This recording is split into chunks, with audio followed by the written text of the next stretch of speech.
I'd like to introduce Lisa. As I mentioned, welcome our second speaker, Lisa O'Neill. She specialises in helping organisations tackle their biggest challenges around energy, leadership, sales and customer experience. So, Lisa, do you want to take it away?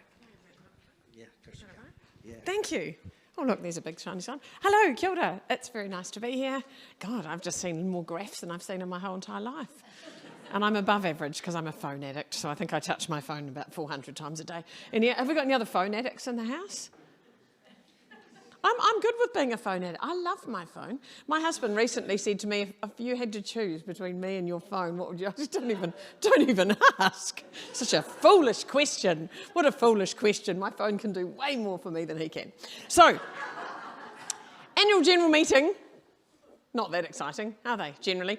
Well, the ones I've ever been to haven't been, but it's very nice and a bit of an honour to be invited here today. And I love that organisations have annual general meetings, and I love that they have these little check-ins, bit of reflection time, bit of a, decide what's going to happen, what's not going to happen. I'm really into individuals having meetings.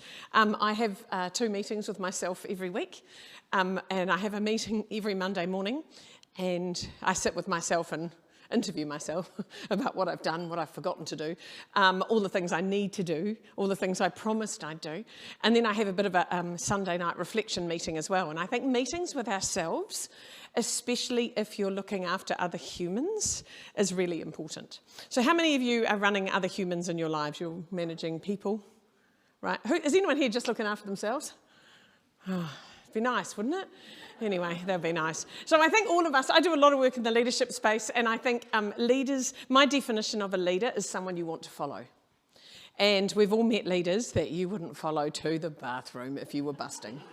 So I think being someone who others want to follow is a really good definition.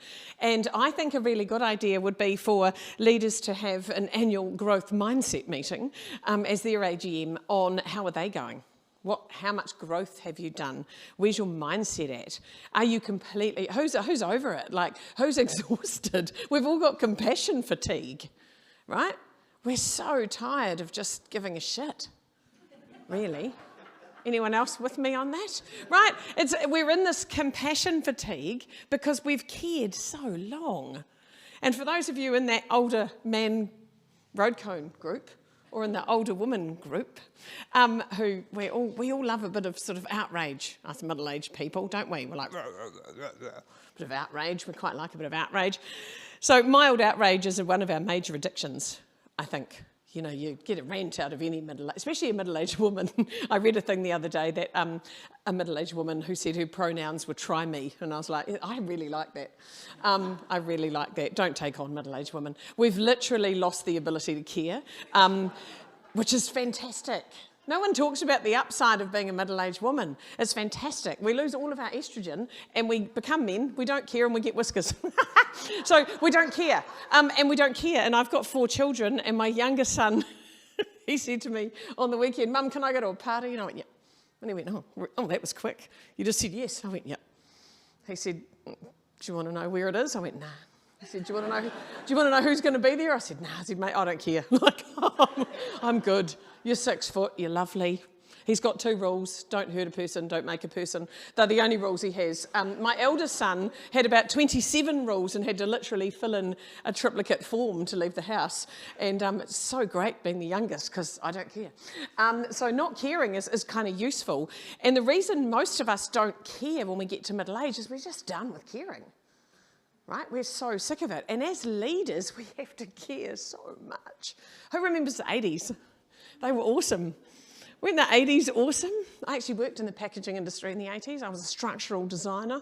Used to know all about the flutes and things. I was very good with a Stanley knife. But I did like the 80s. I liked the 80s because you could just say shit to people like, do your job or I'll fire you. And they went, okay. And they did. And then you just went to the pub and didn't come back to the office. Like, it was such a good time. And now you have to care. Oh, I feel sorry for people who didn't get to be in the 80s. Do you know what I mean? I feel really sorry for them. And like, now we have to care so much. You have to start every meeting with, how are you? And you have to go about, how are you really? And when you don't care, it's really hard to hold your face together. It's like, right? And you just don't care. And people have days off for everything. It's unbelievable to me as someone who boomed in the 80s. But anyway, now I'm showing my age. So I've got a leadership model I want to take you through that would be a really nice way for you to have your own little AGM this afternoon. And it's about being. And I think how we often think, we get rewarded when we work for doing. We arrive in the workforce and we're like, oh, I did this and I did that and I did this and I did that. And when you step into leadership, it's not about doing, it's about being. And if every leader in the world got that, how are you being is so important. If you walk around with your hands in your pockets, just smiling and talking to people all day, you are nailing leadership.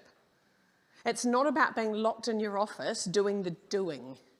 Right, so being is super important. And I think being aware is something that I read a review recently, Harvard Business Review, and they were talking about self-awareness. And they did a study on self-awareness, and 77% of people studied said they were self-aware. And then they got tested, and it's only 17% of them had any self-awareness whatsoever. Right, so we've got idiots out there not knowing they're idiots. It's one of the bonus of being dumb. I see people time, they don't know they're dumb, it's brilliant. It is quite a fun world. So being aware is about what do you like and what do you like? What do you like? Now you might go, oh, I like Steinlager. I'm not talking about that, right? We're nearly there, we're nearly at the end of the day. So there's nothing wrong with liking Steinlager. I'm talking about what do you like as leadership preferences. Who hates late people? Right? Some of you hate late people. I'm always late. I have time blindness. I don't give a shit about the time. If I'm running a meeting and someone's late, I think you had something else happen. I don't care. You've just missed out on me, right? It's not my problem, right? So I don't care about lateness. I don't like ugly people, but I don't care about late people. So I'd far rather you turned up looking very good and late. Ugly people that are on time, I think that's a shame. And possibly because I spent a lot of time in the fashion industry, but people who are late and ugly, I'm like, wow, what were you doing? Do you know what I mean? Like if people arrive late and they look amazing, I think, I can see why you were late. People who arrive late and ugly, I'm like, I don't know what you're up to. And if you arrive late, ugly, and with a coffee, I'm like, get out, right? Because that's not late. You stopped, that was a decision. You stopped and had milk frothed, right? So I'm sorry, I'm late. No, you're not, right? You are not late. You have a late hay. So think about that. What do you like? What do you stand for? And the people that work with you and for you need to know what you stand for. If you hate late people, tell them. So this is what I do not tolerate. I love this, I don't like that. For you and I to get on well, this is what we need to do. They go, thanks. They know the rules that they need to play under. And as the leader, you get to decide the culture of the subculture of your team. So you get to decide how you want to be, but people can't work to secrets. So just sit them down and go, I don't care if you're late, but if you're late, bring me a coffee, right? We'll be fine. Right? So my daughter, who's 24, just started a new job in the advertising industry. God bless her. And on her first day of work, her boss said to her, oh yeah, there's a rule around here, no one speaks to me before 10 a.m. And she went, cool. And he said, you good with that? She went, yeah, cool. You'll ship your rules. And he went, oh, okay. He says, is there anything I need to know about you? She said, don't ever touch my pen. He went, oh, okay. Right? And in their work culture, they've got this work culture of like, he does that, he doesn't do that. She does this, she doesn't do that. And people, especially the younger people these days, they know themselves very well.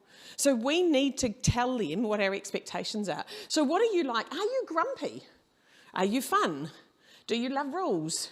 What do you like and what are you like? They're really, really good questions for you to think about. If you don't know what you're like, text 3 people and say, what am I like? And see if you're consistent, you'll get an overlap of words, right? Being honest. Honesty is a really big deal. And now you're allowed to be vulnerable at work. But it didn't have that in the 80s either. We just hardened up and got on with it. But now you're going to be vulnerable. It's all part of the new world. Bring yourself to work. So what are your gaps? What are your gaps as a business leader? What are you shit at? It's one of my favourite questions, because my whole life mission is to help people to be better. And I can't make you better if I don't know what you're shit at. And people don't know what they're shit at. And I think we're all world class at about 5 things. All of us were born with gifts and talents, and we've got experiences that make us world class at 5 things. And I don't think there's any point trying to do things we're no good at. Just hire for that. Hire for the stuff you are no good at, and just do what you're really, really good at. But work out what your gaps are. One of the biggest problems in leadership is people hire people like them. They go, oh, you're like me, I like you, I like you. Do you want to work with me because you're like me? It'd be nice, we'd be nice together. No, bloody awful together, right? You want to find someone that's nothing like you so that you can go, wow, this is odd, but look at us achieving, right? It's yin and yang. So the third step is being brave, and bravery is really big. What are you scared of? This is the old vulnerability again. What are you scared of? I'm scared of presenting in front of groups. I'm scared of having hard conversations. You know, there's so many restructures and hard conversations happening in leadership now, and people don't know how to have hard conversations. The amount of mentoring I do with CEOs who go, I don't know how to have hard conversations. I'm like, cool. What do we need to tell them? What do they need to know? What do you want them to know? And how do we actually step through those hard conversations? If you're shit at hard conversations, you're not going to be a good leader. Because leadership is all about hard conversations. And so getting help at the things that you're not great at, that you do have to do, that is part of your job, or that makes you really nervous. I spend a lot of time helping people who have to present at events. They're leaders in companies, and they're leaders in industries, and they cannot cope with the idea of standing on a stage and doing a presentation. And so finding ways to do that, there's so many easy ways you can do that that work with the way you work. I worked with a CEO recently, and he said, I just can't do it. And I said, cool, don't. He said, what do you mean? I have to. I said, no, we will arrange. We will give the MC 5 amazing questions that you will give them that we have already worked on, and they will interview you Oprah style. He looked amazing. He came across so well because he didn't have to do all the drama of standing at a lectern, shaking and trying to work technology that he had never worked before. So sitting in an armchair being asked questions that he loved, that he'd curated, it made him look amazing. He felt amazing, and he was able to shine because he's an incredible human. He's just extremely shy and has a massive problem with public speaking. So we've got to find ways, little hacks, but we can't find them if we don't know what they are. So what's the bravest thing you could do right now? What would be the scariest leadership thing you could do? Is such a good question. It's a really good question to ask yourself, and you're lucky we don't have more time because I would make you give me the answers, but we're just going to keep moving. So, what are you focused on? Right now, what's the plan? Or just the business? No, that's a shit answer. Right, what are you focused on right now? What is the thing right now? And you've got to know what the thing is right now, because priorities make all the difference. And people who give me general answers to this question, I'm like, that's not a focus in the whole business. Right? What's the focus? What are you drilling into? And if you don't know what ask your team members, what are you focused on right now? You'll be blown away at the lack of response you'll get. Okay, get out. Let's practice being in the 80s.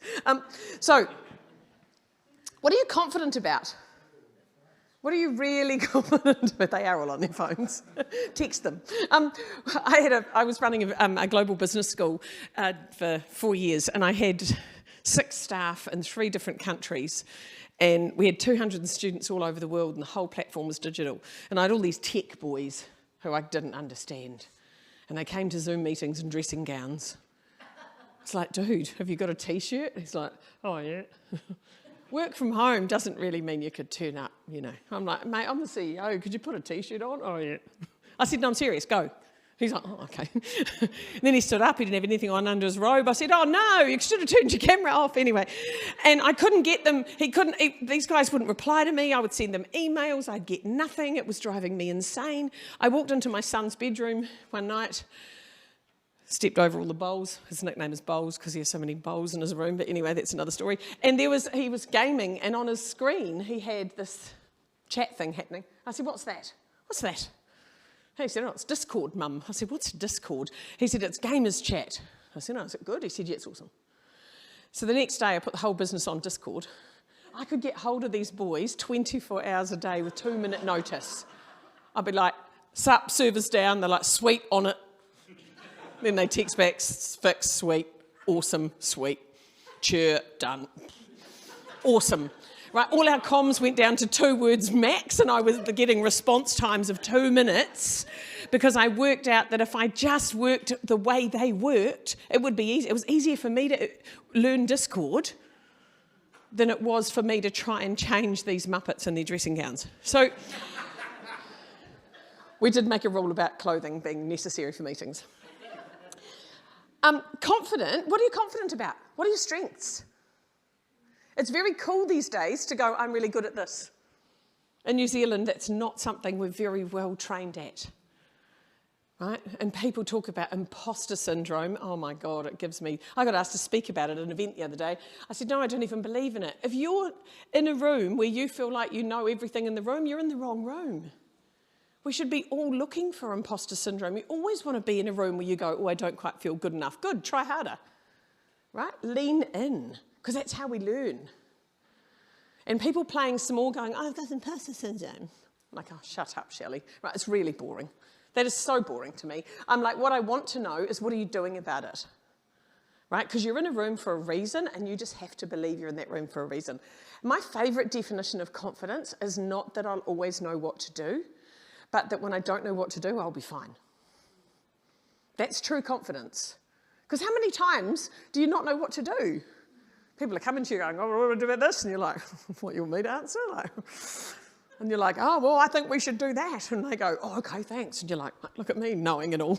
Right, you just made it up. We're all making everything up. Life is just a big game of make-believe. That's really all we're doing. We're all just making shit up and trying to get away with it. Right? That's what everyone's doing. And the sooner you realise that that's everyone what they're doing, you won't have imposter syndrome anymore. You'll have same as everyone else syndrome, right? Because that's what we're all doing. So being committed is a really big thing. And I think, what are you prepared to give up? How committed are you to what you're doing? How committed are you to the cause that you're all about? How committed are you to being sustainable? How committed are you to waste reduction? How committed are you to what? Leading great people? To pushing through emerging leaders in your organisation? How committed are you to what? And when I meet committed leaders, I just go, oh, you make me so happy. Because they're like, yeah, I'm going to do this or I'm going to die trying. And that's what companies need, right? A commitment, not at the expense of yourself, so that you're working 24 hours a day, but just that when you are doing the mahi, you are so lent in that you're committed to it. And I think knowing what you're committed to is really important as a leader. And not enough leaders can answer that question for me. What are you committed to right now? I'm committed to growth. I'm committed to what? Right? What is it that you're committed to? And then being detached is something we don't spend enough time on. And I think detachment is awesome. What can't you control? I'm going to talk a lot about control because it's one of my favourite topics. And then stretched. Stretched. How are you being stretched? Who are you learning from? Who's stretching you? Who's pushing you? I'm a big fan of mentoring, and I think everyone in the world should have a mentor. We should all have someone who is pushing us, someone who is ahead of us. And I really like the age, especially once you get to that magical 50. Have a mentor that's younger than you. Get a young person and find out. I'm really into mentoring in opposition. So I've had male mentors because men can teach me shit I'm never going to know. Right? They can teach me stuff that I don't get to be part of just because of gender imbalance. And what happens is, again, we go, oh, you're like me, do you want to be my mentor? No. I want to go, you and I got nothing in common. Do you want to be my mentor? Because you're going to learn more from someone not like you. Find someone young and say, what don't I know? My daughter told me the other day I was lame on Instagram.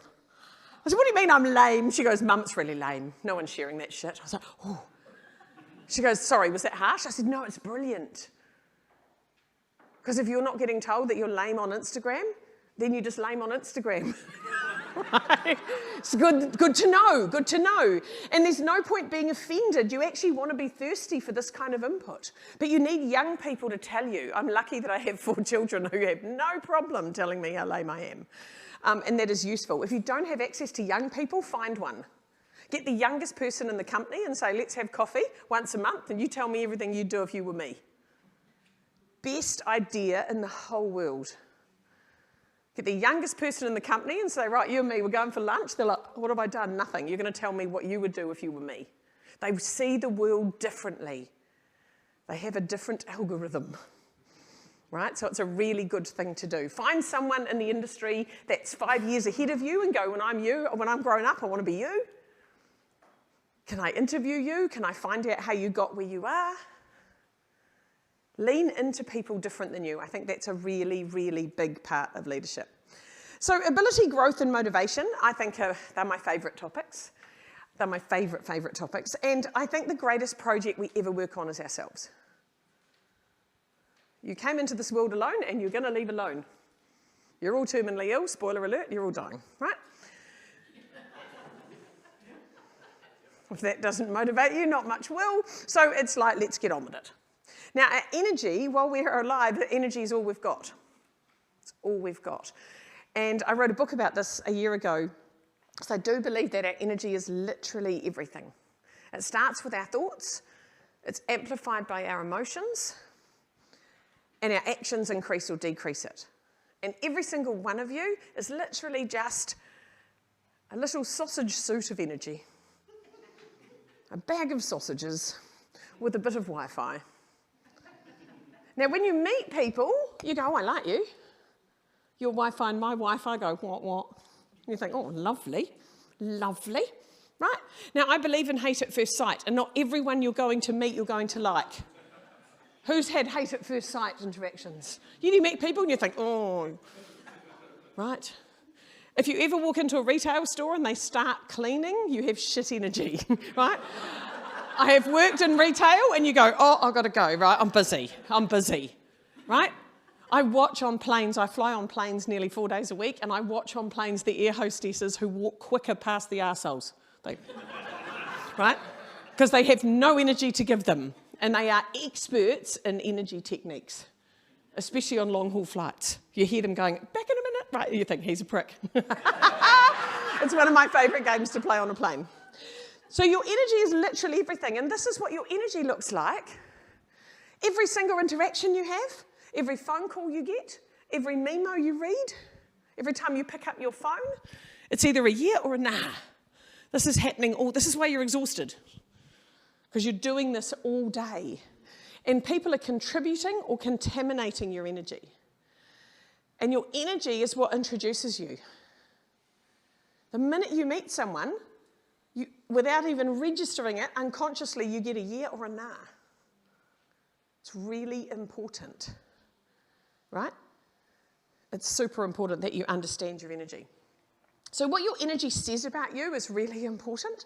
And the biggest piece of information about energy that I wish everyone in the world knew is that your energy is designed to give away.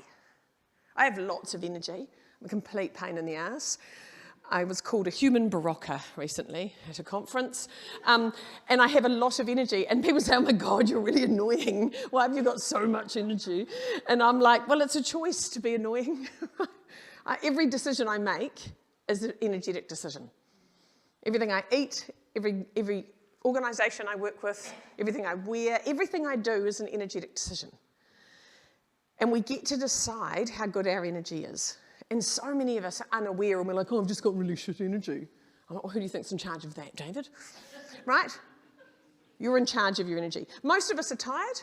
We're tired of caring. Right? We're tired of being in charge. We're tired of being strong. We're tired of having the answers. Like, shit, can I just be an intern? Like, I'm so tired. Right? And what we need to do is take responsibility for our lives, because we're not taking responsibility for our energy. We're busy running around taking responsibility for everyone else. And especially speaking to the women in the room, especially if you're an eldest daughter. We've got any eldest daughters in the house? Right, we're fucked at birth. It's a fact, it's a disability. So if you're an eldest daughter, and I'm allowed to say this because I am one, I was literally 4.5 years of age. I looked around my lounge and thought, you guys are all idiots. I should probably be in charge. Right? And I've been running the family ever since. I've been in leadership 51 years. Right? And it's exhausting. And I'm able to look at any person in a room and go, are you cold? Are you hungry? Do you need a drink? Like, are your shoes annoying you? Like, I know everything about everyone in the room because I'm reading energy all the time. And we are trained in this and we can't help it. And we spend all of our time worrying about everyone else. At 4 years of age, I made a blanket for my Barbie doll. She was plastic. And I thought she might get cold. Right, it's really messed up. So I was so worried about that poor bitch getting cold. She just needed to eat more and she would have been fine, but that's another story. So what happens is we forget about the things that we can and can't control. And I'm a really big fan of Stephen Covey's work around the circle of control. And a lot of you will know about this, but you're not using it in everyday life. So our circle of control, this is what's in our circle of control. Very little is in your circle of control. So in your circle of control is your time, your habits, your reactions. That's what's in your circle of control. What other people do, what other people think, the interest rates, how many houses are selling. It's not in your circle. The price of petrol. My father just talks about petrol all day. Every time I ring him, he says, have you seen the price of petrol? I'm like, what are you going to do, Dad? Are you not going to drive anymore? Of course I'm going to drive. I'm like, well, shut up then. Right? Because unless you're a taxi driver or you run a fuel company, it's really boring. Right? So your circle of control is only what you can control. That's it. End of. And if you're bleating about stuff that you can't control, you're wasting energy. So controlling what you can, when I get stressed, my favourite trick in the world is to draw 2 circles on a piece of paper. I write down what I can control, what I can't control. I rip the piece of paper in half, I throw what I can't control in the bin, because I can't control it, and I just stare at the piece of paper with what can I control, and I do that. What can I control? What time I go to bed? Right? As a child, all you wanted to do was pick your own bedtime. And now you're an adult, you stuff it up every night. It's unbelievable. And every now and then you go, right, this is ridiculous. I'm going to have an early night tonight. Right? But you don't, because you get on those wee devices of doom and you start scrolling and then you go, oh shit, it's 1 o'clock and I've got a meeting in the morning. And then the worst thing you do for your energy is you go, oh, tomorrow's going to be shit now because I'm going to be so tired. So your last thought of the day is ruin tomorrow. And then you wake up, your eyes pop open, you go, I knew it was going to be shit today, right? And you've just ruined 24 hours with your thinking and your decisions, right? You've ruined it. So you have a circle of concern that sits outside your circle of control, and this is what you're concerned about, right? We can be concerned about so many things. We also have a circle of influence. And as leaders, you have influence. It's possibly the only upside being a leader. There's not many. It used to be like, whoa, I've got the leader. Now you're like, oh, you poor bitch, right? It's an awful job. So influence is what you have, and you have more influence than you realise. You have influence when you walk into a room. The way you walk matters. The smile on your face matters. Your eye contact matters. All of this is influential. So all of you are influencers.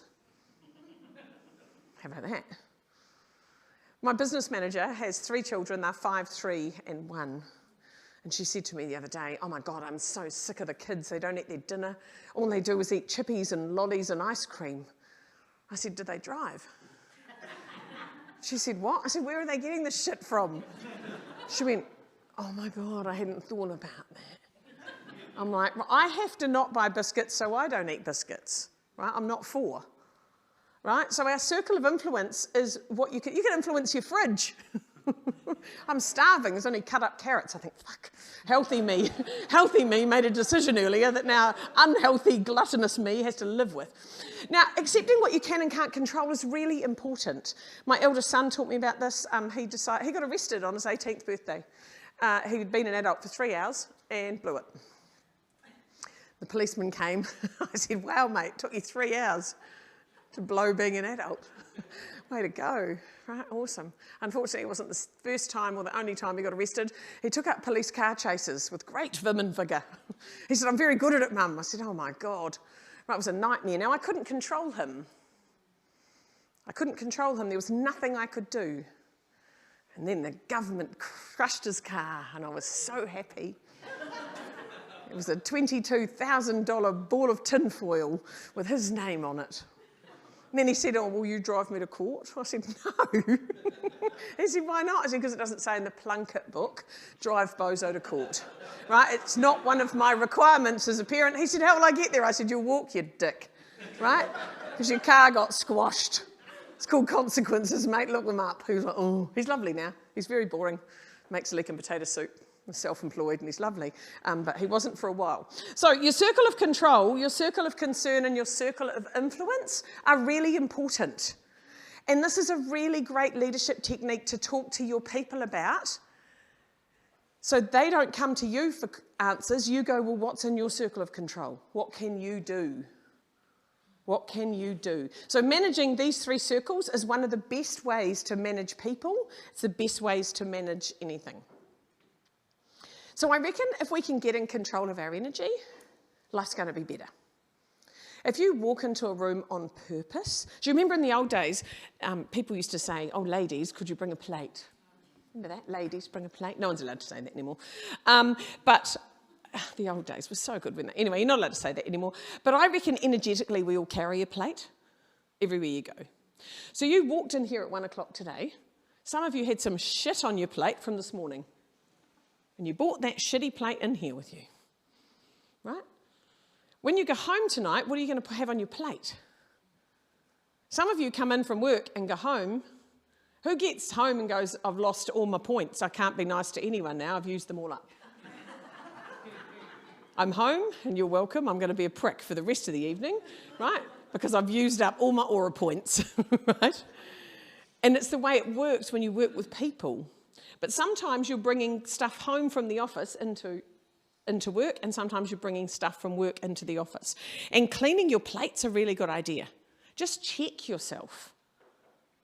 Check yourself. Michaela walked in the other day, she stomped in the door, oh, 2 of the kids were sick and someone had thrown up in the car and there was something else going on, and she stomped in the door, she went, oh, and threw bags everywhere, and I went, get out. She said, well, I said, just get out. She goes, what do you mean? I said, go out and fix yourself up. Come in here, stuffing up my energy.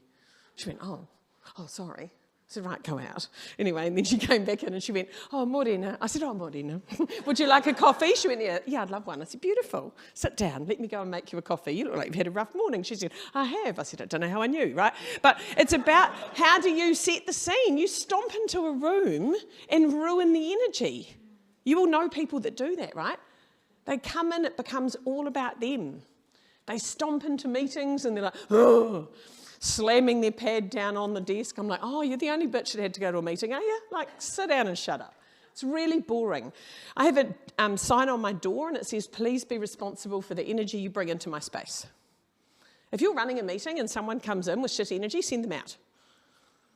So just let's try that again. Off you go. Right, try that again. Who's got teenagers? Right, they've got awful energy. They're foul. My daughter walks in, she's like, I'm like, get out. She's like, what? I'm like, don't come in here with all your, right, you've got your own room. Go in there and don't bring your shit into my space. During the pandemic, one of my daughters and I got a little bit up in each other's grills.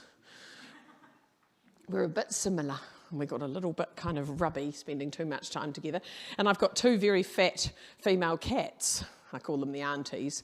They're very fat. One's 7.5 kilos.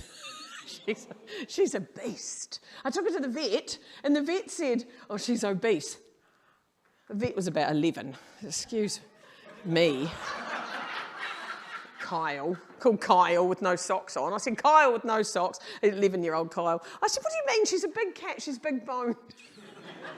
And he had no humour, Kyle. He said, what do you feed her? I said, well, she has a wet pouch in the morning and she has free access to biscuits throughout the day. That's what the breeder told me to give her. And he turned around with a completely straight face and said, imagine what you'd look like with free access to biscuits all day. I oh, Kyle, you've got a point. You might have a good point. So poor old Lulu, she's only allowed 20 minutes of biscuits. Poor bitch. I say, no, darling, biscuits. She looks at me like, I'm like, no, the biscuits have gone no. There's no more biscuits, Lulu. Anyway, I've watched my two cats. They don't really like each other that much, but they have a very effective communication system. So if one walks past the other, they just go, and I thought, oh, I'm going to try this with my Tilly. So in the pandemic, every time she annoyed me, I just went, she said, did you just hiss at me? I said, yep, I did. She said, what does that even mean? I said, it's cat for fuck off. And it's so much nicer than being grumpy. So if you've got teenage daughters, just hiss at them. It's very good. I told the New Zealand Kindergarten Association that at their conference. They were all terribly mortified. I didn't think they thought that I was very safe as a parent. But anyway. So that is me. I need to let you get on. I'm happy to answer questions. You can find me on my website. If you scan that wee QR code, there is a energy diagnostic tool on my website. And it takes 3 minutes. You answer a few questions and it will give you a personalised PDF report on your energy. What is the best out of your physical, mental, emotional and spiritual energy and what you need to do about it. So it's taken us 6 months to build the diagnostic and it's on the website if you want to have a little play. You will get an email back with your results. So that is me. I hope you have a wonderful evening. It's been really lovely to be here. Has anyone got any questions for me? I'm going to be dangling around if you don't want to ask questions in the group. But if anyone's got any energy questions or people challenges, I'm quite good at questions. I like them. So feel free to ask. Thank you.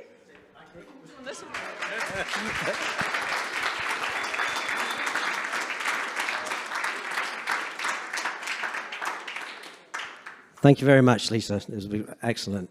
Guys, that concludes everything. We have got Sam here. He's going to be mixing out the back along with Lisa and Bernard. So you can go there and mix and mingle and have any questions like. So once again, thank you all very much for coming. And there is food and drinks out in the bar. So we'll have a chat out there.